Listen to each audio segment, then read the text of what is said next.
तो hello everyone, welcome to your study classes. दोस्तों, आप सभी को 7 मार्च को सामाजिक विज्ञान का पेपर देने जाना है। तो ये वीडियो आपके लिए काफी महत्वपूर्ण है, क्योंकि इस वीडियो में हम बात करने वाले हैं टॉप 20 एमसीक्यू यानी बहुविकल्पीय प्रश्नों के बारे में। ठीक है, ये 20 के 20 महत्वपूर्ण बहुविकल्पीय प्रश्न है जो कि बोर्ड परीक्षा 2024 के लिए काफी महत्वपूर्ण है।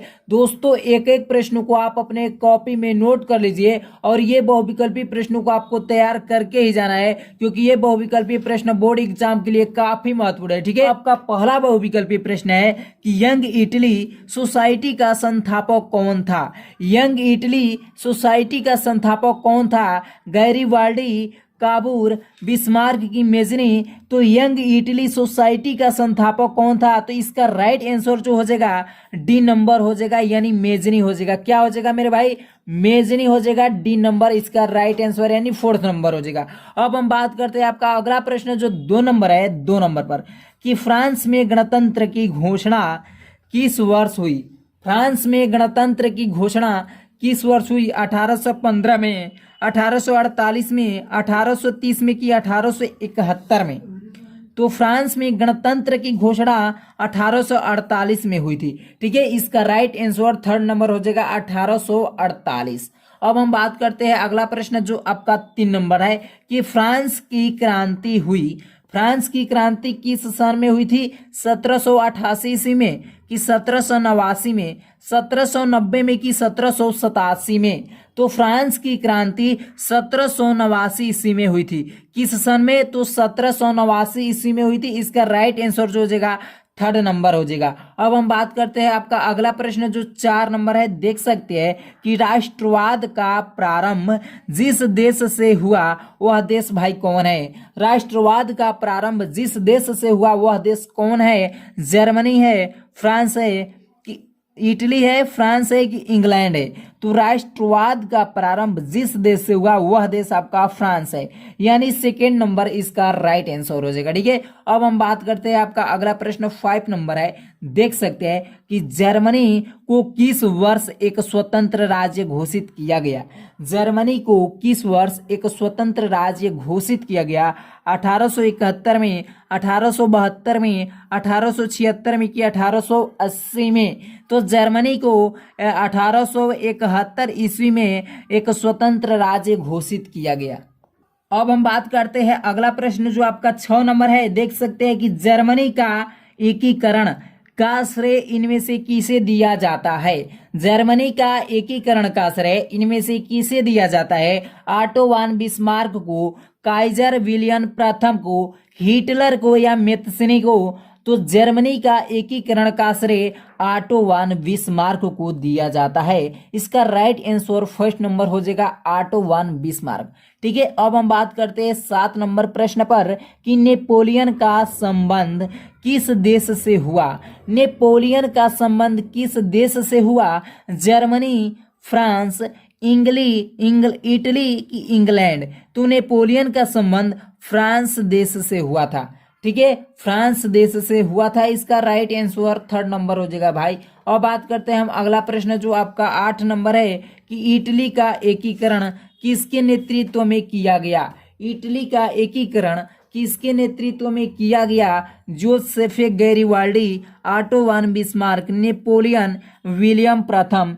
तो इटली का एकीकरण जोसेफ गैरिबाल्डी के नेतृत्व में किया गया, यानी 1st नंबर इसका राइट आंसर हो जाएगा। ठीक है, अब हम बात करते हैं अगला प्रश्न जो आपका 9 नंबर है कि 1848 की फ्रांसीसी राज्य क्रांति के फलस्वरूप निरंकुश राजतंत्र की स्थापना हुई, सीमित राजतंत्र की स्थापना हुई, सैन्य शासन की स्थापना हुई, गणतंत्र की स्थापना हुई?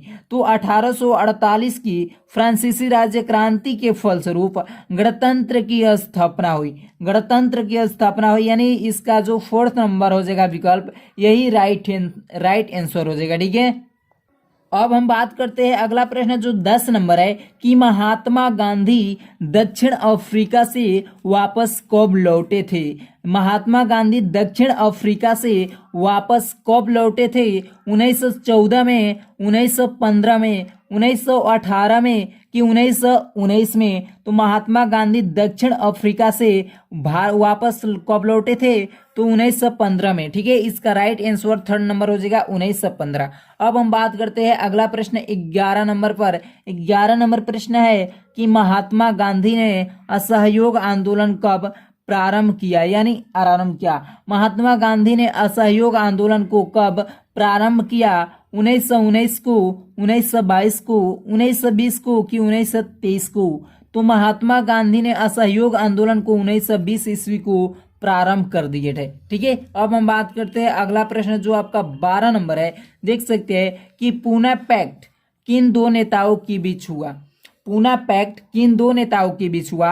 गांधी जी और डॉक्टर अंबेडकर के बीच, गांधी जी और नेहरू के बीच, गांधी जी और सरदार पटेल के बीच कि नेहरू और सुभाष चंद्र बोस के बीच?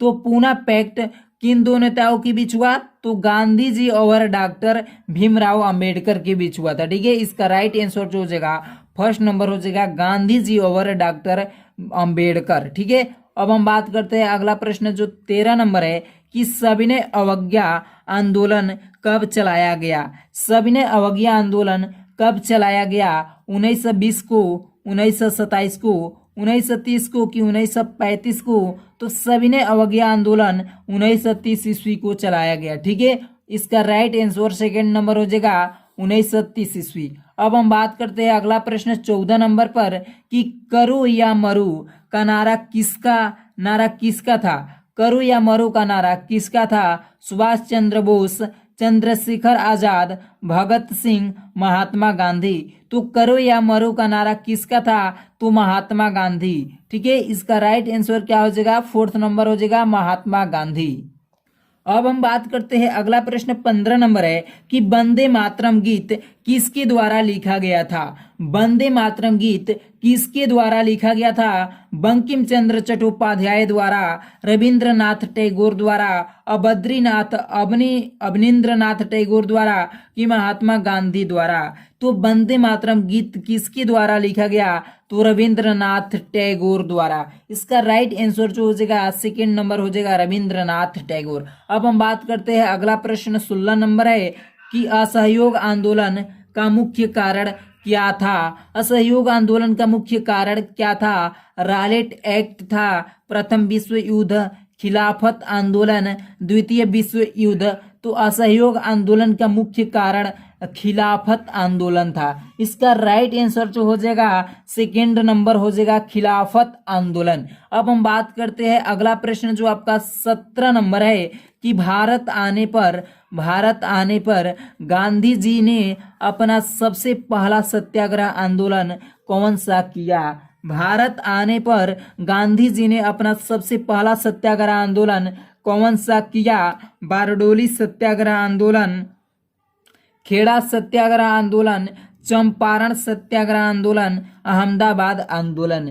तो भारत आने पर गांधी जी ने सबसे पहला सत्याग्रह आंदोलन कौन सा किया? तो चंपारण सत्याग्रह आंदोलन। इसका राइट आंसर थर्ड नंबर हो जाएगा चंपारण सत्याग्रह आंदोलन। अब हम बात करते हैं अगला प्रश्न जो 18 नंबर है कि महामंदी का प्रारंभ किस वर्ष हुआ? महामंदी का प्रारंभ किस वर्ष हुआ? 1919, 1929, 1924, 1934?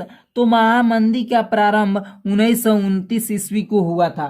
ठीक है, 1929 ईस्वी को हुआ था। अब हम बात करते हैं अगला प्रश्न 19 नंबर पर कि संयुक्त राष्ट्र संघ का मुख्यालय कहाँ पर स्थित है? संयुक्त राष्ट्र संघ का मुख्यालय कहाँ पर स्थित है? Washington, Geneva, New York, Austria?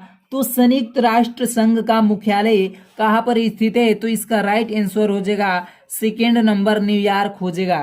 क्या हो जाएगा? न्यूयॉर्क हो जाएगा। ठीक है, अब हम बात करते हैं 20 नंबर प्रश्न पर। इस वीडियो का अंतिम प्रश्न है 20 नंबर कि अफ्रीका में किस बीमारी के प्रसार से अधिकांश जानवरों की मृत्यु हो गई? अफ्रीका में किस बीमारी के प्रसार से अधिकांश जानवरों की मृत्यु हो गई? प्लेग बीमारी, malaria, render paste, animal fever? तो अफ्रीका में एक बीमारी आई थी। ठीक है, उस बीमारी के फैलने के कारण अधिकांश जानवर की मृत्यु हो गई। वही पूछ रहा है कि उस बीमारी का क्या नाम था। तो वो बीमारी जो आपका है रिंडरपेस्ट है। क्या है? रिंडरपेस्ट है। ठीक है, तो दोस्तों उम्मीद करता हूं कि ये वीडियो आप सभी लोगों को समझ में आ गई होगी। दोस्तों अगर इस चैनल पर नए हो तो प्लीज चैनल को सब्सक्राइब कर लो, साथ ही साथ बेल आइकन के घंटी को हिट कर लो। आज के इस वीडियो में इतना ही, तब तक के लिए जय हिंद जय भारत।